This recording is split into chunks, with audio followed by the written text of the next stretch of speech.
All right, we're out here. It's middle of the day, probably about 1 o'clock, and we're out here at the place in Arkansas that we have. And we have three purposes for being out here today, and that is one, to get my camera.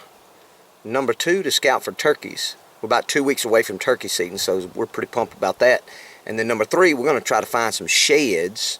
Hopefully we can stumble across one or two sheds. I don't know. It's very thick out here, so it's easy to miss sheds, but I would love to find the sheds from this buck that we call Gimpy that we've been hunting all year long. I hate that I didn't get him, but next year he's going to be even bigger, but I would love to find one of his sheds this afternoon. So hopefully we can get it done. So we're fixing to go out here, take a look at it, and see if we can't find one. Stay tuned. All right. I'm about to die here. Not really, but I'm so out of shape, walking a half or 3/4 of a mile kind of wears me out. But anyway, just wanted to teach you a little lesson here. I started out walking down a lane that I hunt on right beside my box stand, and I could see about 75 yards, and then it's like a grown-up thicket.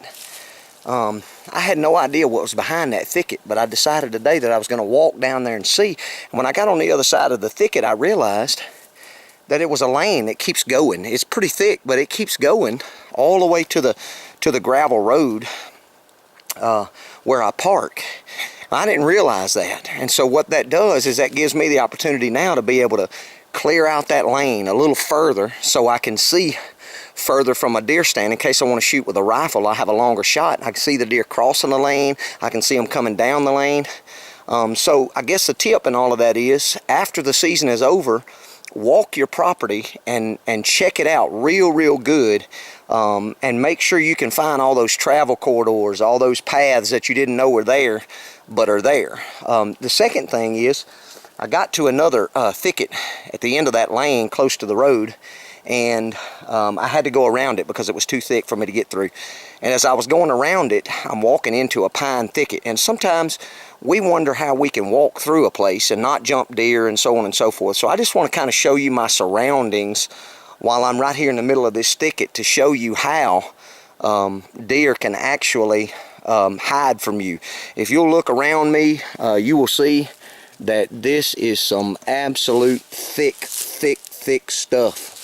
I mean, it is easy for a deer to lay up in all of this, and you walk 10 feet from him and never be able to see him, because he blends in, number one, real good with all this brown that's in here.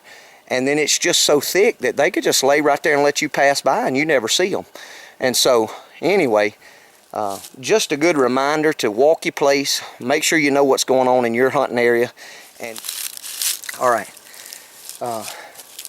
I finally made my way back in front of my stand from where we were just a few minutes ago down that long logging road. And right before coming back, right before I got to that thicket that I could see from my deer stand all year long, I cut into the woods. There was a trail right inside, right before you get to it, cutting in the woods. So I came out and it cut, and it came right through, and I just saw there's a ridge right in there that's probably 55 yards from my stand, and there was deer droppings and beds on that ridge, and so I know they're bedding right there, which explains to me why sometimes if I came with an iffy wind, deer right out there would blow. Okay, also I followed it the trail right through that bedding area right in front of it, and then it came out right here to the front of my stand, which I saw several deer cross right here this year, and I never saw them. I thought they were crossing coming into my feed, but they crossed and actually went down that trail. They either bedded up out here or they went down that trail and came out behind that thicket where I couldn't see them. And so the point, I guess, is walking this property has helped me figure out what these deer are doing a little bit better.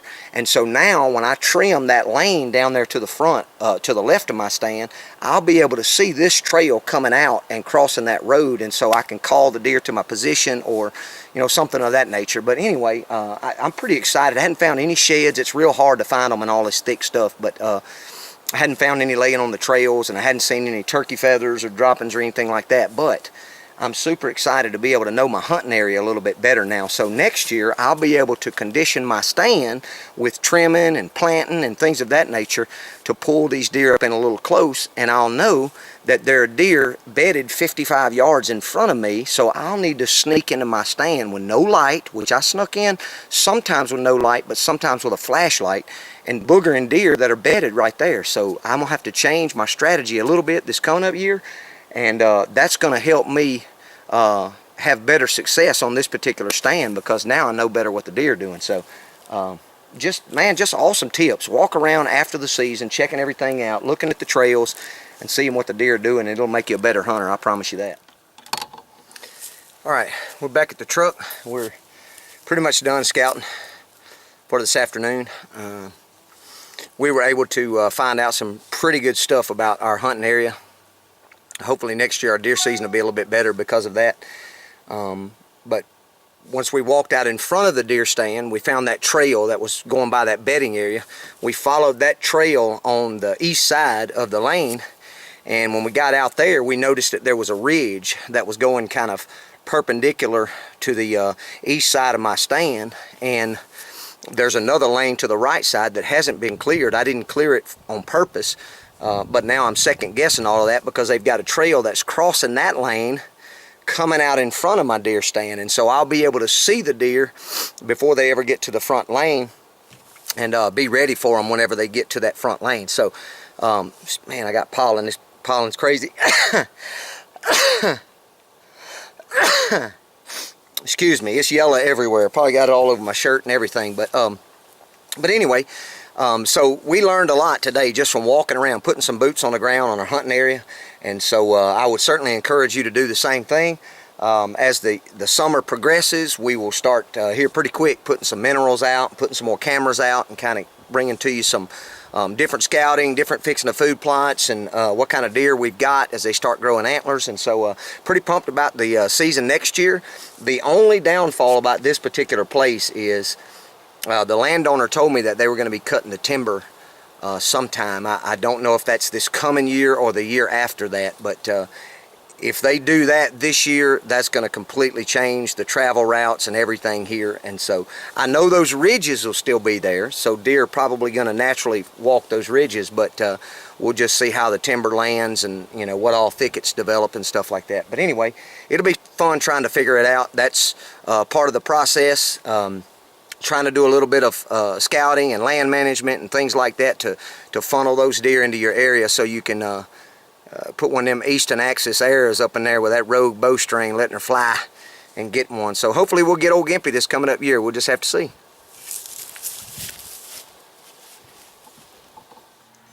Okay, I'm back here at my house now. I've gotten me a shower. I'm cleaned up. I'm ready to go. I had a good day of scouting today, and I just wanted to take the opportunity to show you everything that I learned today about my hunting property on a Google map, just to let you know exactly what we're talking about and what the landscape looks like. So I'm going to try to turn my camera around here, and we'll see if I can't show you.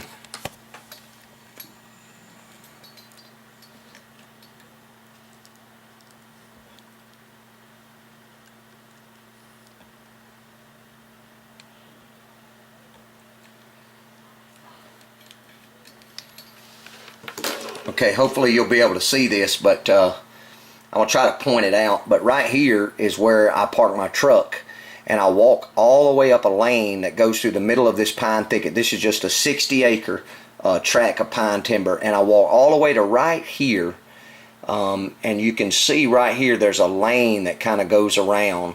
Well, there's a thicket about right there that where my lane had stopped. No, it's right there. That my lane had stopped. I didn't know what was past that, so I went past that thicket, and this thing comes all the way around, and it comes right down here back to the gravel road close to where I parked. And so those deer are traveling up that particular lane, walking up here to where I'm at.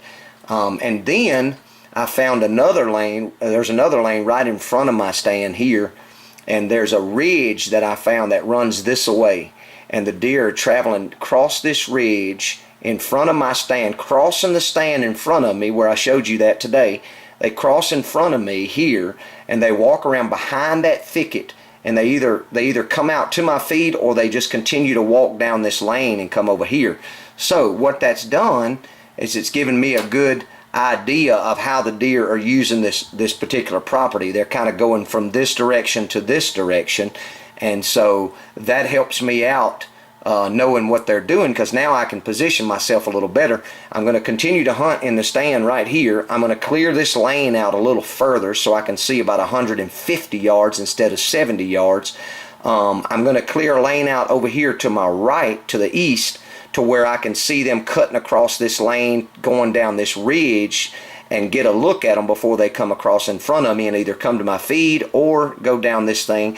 I also found right in front of my stand out here there's a bedding area, and that's why some of the deer were spooking whenever I was going in, because they're really close. So what I'm going to do now, I'm going to change the way I get into my stand. Right now I have to go in, walk around my stand into the opening, and come into it and climb into it. So I'm going to cut a door out on the back side, and I'm going to come in, put some steps on the back, and just sneak in the back of the stand instead of coming out in the wide open where the deer can see me from that particular lane or from that particular bedding area that's right there. So